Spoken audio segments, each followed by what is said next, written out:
Right, Chelsea lose for the first time since October, and in doing so, record our third loss of this Premier League season, which, by the way, remember, is still less than every single team in the league, barring Arsenal and Liverpool. We still sit second in the Premier League. So before we jump the wagon and really start going in on Chelsea, I'm going to tell you guys why today in this video it's not all bad news if we're able to take a little step back and look at the bigger picture. But I am gutted. I did really think that we'd be able to get a hard-fought win over Fulham yesterday, but I also understood that Fulham were a very good side. I spoke about this in my pre-match preview. I think they're a side that their position going into the game in the Premier League table didn't really reflect how well they've done this season and how hard they have been to beat this season. And I think it's a match which could have gone either way, if I'm being completely honest. It's a match of what could have been, because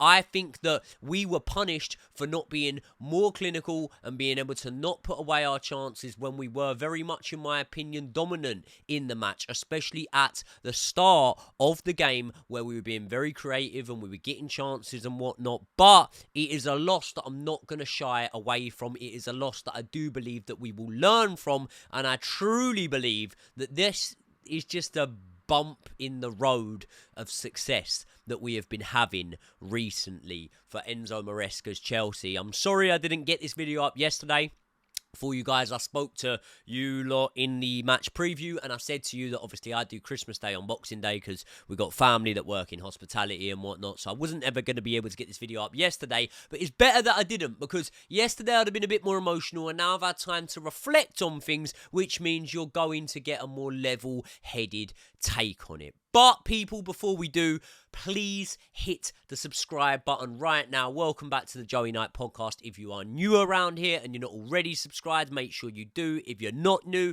and you're not already subscribed, make sure you do. And I'm pointing down here because I believe the subscribe's down here, but I never actually know because sometimes it's different when it's on screen. What I do know is down there somewhere is a like button. Please smash that like button right now, even though you don't feel like doing it. Let's have a look at the team that we lined up with. And I had a touch here because I didn't even have to make a new graphic, because it was the team that I opted for, not the team that I predicted, the team that I wanted to start. So clearly Enzo Maresca is a big watcher of the Joey Knight podcast. Very, very thankful for that. But at the same time, we lost the game, so blame it on Enzo, not on me. I just said that it would be a good team. He's the manager. Now, one of the underlying narratives going into this match was obviously Chelsea's sort of injury and suspension list starting to pile up a little bit. And I am definitely not going to call it an injury crisis, because on what we've had in seasons gone by, my God, this is a stroll. This is a walk in the park. But at the same time, as much as we were able to welcome back the likes of Marc Cucurella, who I think is a really, really important player for us, one of the first names on the team sheet, we were still without the likes of Lavia, without the likes of Fofana, without the likes of Reece James, obviously still Badia Shield, Kane Chukwuemeka missing out, Madueke and Renato Vega, for that matter, completely absent from the squad due to a technical decision. Now, they are Enzo Maresca's word. Who's able to clarify it for me? Technical or tactical? What are we talking here? Are we talking technical or tactical? Because I ain't got a fucking clue with that one. I mean, I don't know. Madueke, he only gets, what, 15 odd minutes, I'd say, against Everton, and then doesn't make the squad against Fulham. Is something going on there? Does anyone have any inside knowledge? I've not got any, but it's something going on there, because he is one of the players that Enzo Maresca, has really fancied this season. And although, having multiple contributions in single games goes against him, when you actually just look at goals and assists per minute on the field, he's producing. He's getting a goal or assist every other match. He's being an integral part of our front line. So a strange one that he wasn't included at all. But it didn't really look like a decision that was going to come back to bite us in the arse, because Chelsea started this game really well, in my opinion. I thought we were free-flowing. I thought we were pretty dominant against Fulham at the start of this one. And I felt that Fulham were were more inventive, more ambitious, definitely, than Everton. But I was actually, ironically, at the time, thinking, well, that's going to play into our hands. Because if they want to go blow for us, we'll catch them on the counter-attack. God. Oh, that one came back to bite me in the arse. But either way, I thought that Cucurella back in the side, pushing on forwards, and Palmer looking more lively than he did last time out in Everton were going to be things that were going to contribute towards a good Christmas at Stamford Bridge. And around a quarter of an hour into the game, the main man, Cole Palmer, shows his class. He receives the ball with a pass from Levi Colwill. It might as well have been glued to his feet. Wriggles past one or two, still has one or two to beat. He's got to get it around the defender, past the goalkeeper. So really, he needs to blast it, doesn't he? He needs to absolutely put his foot through it. He does nothing of the sort. He treats it like a through ball, one of the Y ones on FIFA, or the triangle. Treats it like one of them. Through balls it, passes it into the back of the net. No need for a shot, just pass it in. Easy. So, really does show his class. Beauty of a goal from Cole Palmer. And then you're really looking at things and you're starting to think, well, things are only going to get better from here. And Fulham actually spring into life. They have that chance. Bassi, is it? He breaks down the wing, takes two men out of the game, including Tosin Adarabioyo, gets a shot off at Robert Sanchez. But Robert Sanchez, as he has been recently, proving to be a safe pair of hands. Because in the last 3-4 games, he's looked decent with his shot-stopping ability. He stops Fulham from going level. And the game really starts to open up at this point. And I always think that if a game opens up and Chelsea are involved in it, then, you know, the rule of thumb is Chelsea are going to come out on top. But Fulham, obviously, you know, proved to be the exception to the rule. Now, Cucurella nearly gets his third goal in 3 matches when Enzo Fernandez whips in a perfectly placed set piece, gets on the head of Cucurella. But just quickly, do you like looking like you've just crawled out of a cave? Well, if the answer to that is no,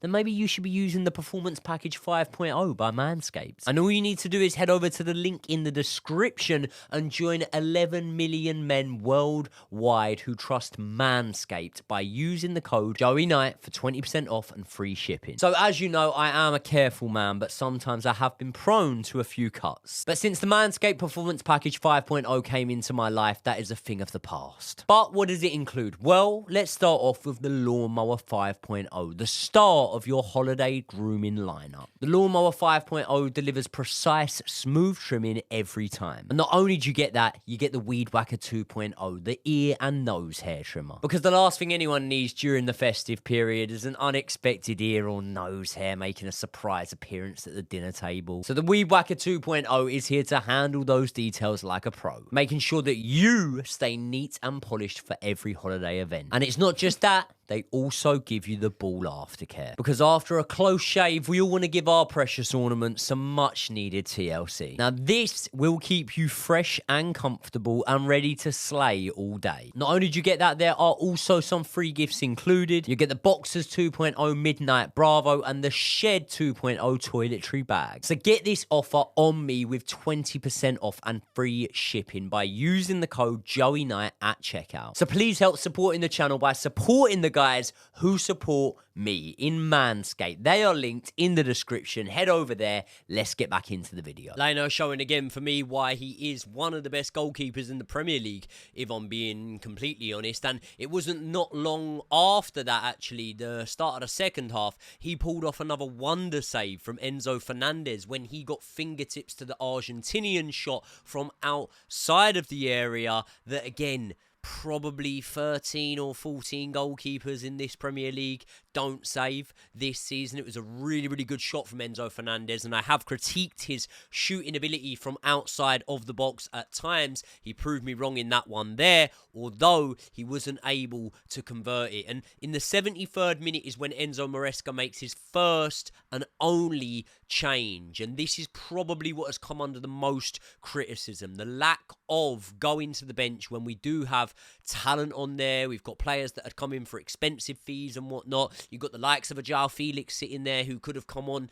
and made an impact. And even when you look at bringing in Nkunku on, I've got no doubt that Christopher Nkunku is more of a safe bet in terms of who can get you a goal in a Premier League game, you know. But not just going on his goal running score or goal scoring form of recent. Mark Yu is a player that in a game like yesterday, I think the physicality, the tenacity, the willingness, the belief that he's going to win every ball that he chases down on not only can put pressure on the Fulham goalkeeper, but also their defence, force mistakes and give us more opportunities to latch onto. So that was another man I would have looked at.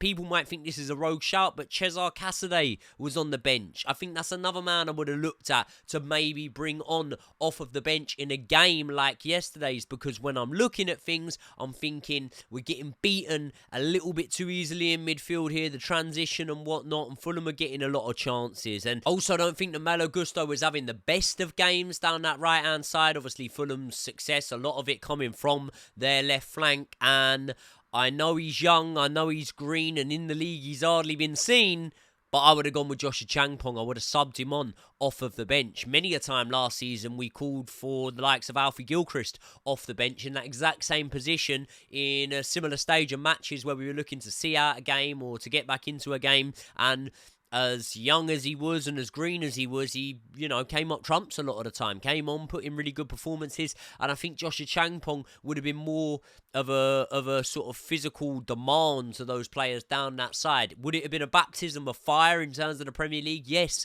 it would have been, but I don't know. Would have, could have, should have. Ultimately, there were many players we could have probably brought on and might have made an impact. But I'm just saying that when the sort of uproar that I'm hearing from the fan base is the fact that João Felix was sat on the bench, there's probably players I'd have gone to before João Felix, if I'm completely honest. And that's just me being honest with things. So I don't know. Fulham made 4 subs, one of which was Harry Wilson, who scores a header to equal it in the 85th minute. It is a ball that's put in, it's headed back over by Castane, whoever it is, and Harry Wilson heads in at the back post. Not really much Robert Sanchez can do about it. I think you're more looking at the defender who should have been on him, and that man was tossing Adarabioyo, ironically, who left Fulham this summer and was getting a lot of stick from the Fulham fans. It's a weird one. He left them, he was out of contract. They didn't renew, I don't know. Don't know what happened there, but either way, yeah, should have been closer probably to Harry Wilson. Harry Wilson levels it up. And then 95th minute, to add insult to injury, Chelsea are looking to push forward, looking to win the game, looking to dare, looking to be willing, looking to come away with 3 rather than just the 1 point, and it bites us in the arse horrifically when, again, ironic circumstances. I bang on about us being this counter-attacking team. It's Fulham that counter-attack on us. And Muñoz scores past Robert Sanchez, nicks the game at death, makes it 2-1. So where does it leave us? Where does it leave us? Well, from a technical standpoint, the same place we were yesterday before the kickoff. We're second in the table. That might only be for a few hours. Arsenal might go and beat Ipswich. You'd fancy him to do it, but I think all of us will be sat here cheering on Ipswich when that game takes place tonight. Apart from that, though, I don't know, man. I don't know. Yeah, we could go down to 3rd. Obviously, Nottingham Forest won yesterday. They'll be breathing down our necks now. They're having a terrific little season, Nottingham Forest. Great run of form, and something that I very much did not anticipate happening. I don't know where I'd finish him, but not high. I know that. Either way, yeah, it doesn't leave us in a great position, but all we've really had is a bad week. And Liverpool have had bad weeks, and Arsenal have had bad weeks, and Man City have won 1 in fucking 14 games or whatever it is. So a bad week doesn't define your season. What defines your season is when you have a bad week where maybe 2 results go against you and you get a draw and a loss and whatever. It's about how frequent them bad weeks are, how consistently they happen throughout the season, and how you bounce back from them.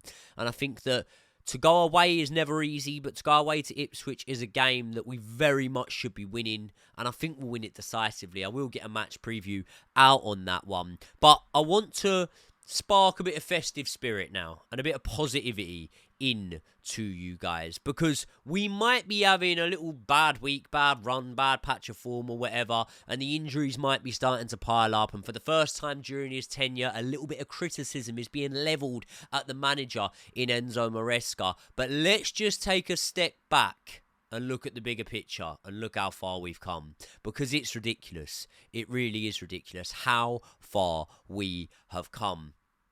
At this point of last season, we were sat 11th in the Premier League table. We had lost 8 games already at not even the halfway mark of the season.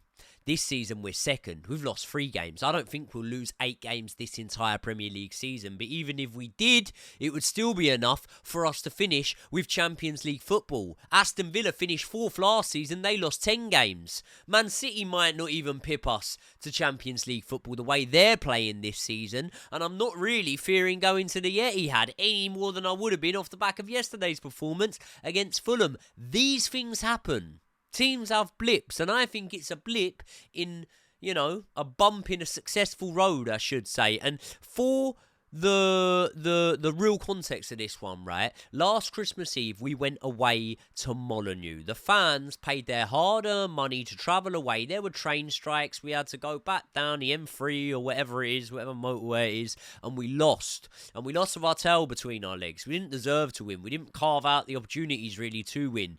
And yesterday we lost, and the context is completely different. It's completely different because you look at that run, right, where we lost to Wolves. That was the culmination of a 7-game run where we only won twice. I think those wins were against Sheffield United and Luton, and we were embarrassingly beaten away by Everton, beaten away by Man United, pumped away 4-1 by Newcastle. Whereas this last 8 games we've had in this December run, we've won 6 of them, we've drawn 1 of them away at Everton, no shame, and we've lost to Fulham, and that is a shame. But let's not jump the gun here. Let's not pretend it's all doom and gloom at Stamford Bridge, as the media might like you to believe, because after we lost that game against Wolves on Christmas Day, we've accumulated the 4th most points. Well, there's only 3 teams that have accumulated more points in the year period that has followed that in the Premier League. And we've done that with a squad that had a bedding in process and are now just about getting to know each other, form relationships, whatnot. And we still brought in a few players this summer and they've hit the ground running. We've got a good manager there, The circumstances of the loss against Fulham are different. On another day, Levi Colwill stays on side and he scores that goal. On another day, they don't have a fantastic goalkeeper in there and maybe Cucurella's header gets through or Enzo Fernandez's shot gets through. And on another day, I don't know, maybe there's not a bit of lacklustre defending. Maybe we haven't got an injury pile up and whatnot. But what I'm saying is, if things were doom and gloom and we were going into matches expecting to lose, which was a frame of mind I was in for a couple of years, then I'd probably... my Christmas would have been ruined, but I don't know. I think we just look forward to the match ahead, cut our losses, and just think, listen, for 2024, we're doing very well. We set out to try and achieve Champions League football. I still honestly believe we're going to get that. Really do think that. Maybe a little bit of work to be done in January, a little bit of business, but not many outgoings. I might think about recalling a couple of loans and whatnot, but I don't know.